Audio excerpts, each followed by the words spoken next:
Hello बच्चों, तो आप प्रश्न को देखते हैं।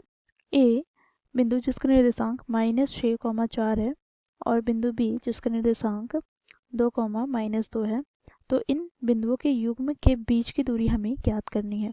तो दिए गए प्रश्न की मुख्य अवधारणा की बात करें तो बच्चों देखो, यहाँ पर दो बिंदुओं ए जिसका निर्देशांक x1, y1 तथा बी जिसका निर्देशांक x2, y2 है, तो इसके बीच की दूरी ज्ञात करने के लिए बच्चों यहाँ पर हम इस सूत्र का प्रयोग करेंगे।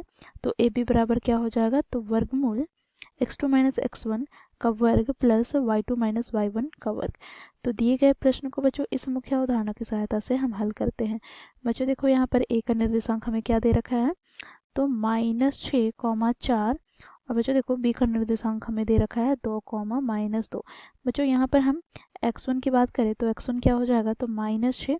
इसी प्रकार बच्चों y1 की बात करें तो y1 क्या होगा, तो बच्चों देखो यहाँ पर 4, ये निर्देशांक ए के लिए।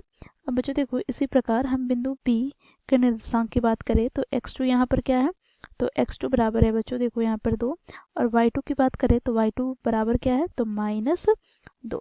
अब बच्चों देखो यहाँ से हम बिंदु ए और बी के बीच की दूरी ज्ञात करते हैं, तो ए बी बराबर क्या हो जाएगा, तो बच्चों देखो यहाँ पर दूरी सूत्र का हम प्रयोग करेंगे। हम लोगों ने मुख्य अवधारणा में देखा है दूरी सूत्र बराबर क्या होता है, तो देखो यहाँ पर ए बी बराबर हो जाएगा वर्गमूल x2 - x1 का whole square plus y2 - y1 का होल स्क्वायर।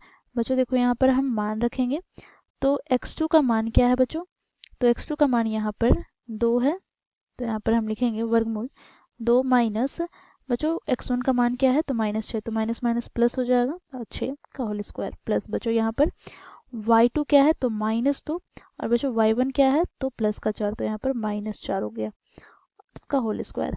अब बच्चों इसे हम सरल कर लेते हैं, तो यहाँ से हमें प्राप्त हो जाएगा 2 + 6 अर्थात 8, 8 का स्क्वायर, और यहाँ पर बच्चों देखो प्लस -6 का स्क्वायर, तो यहाँ से हमें प्राप्त हो जाएगा 8 का स्क्वायर 8 × 8 = 64 प्लस -6 का स्क्वायर, तो माइनस प्लस में परिवर्तन हो जाएगा और 6 का स्क्वायर हमें 36 प्राप्त होगा।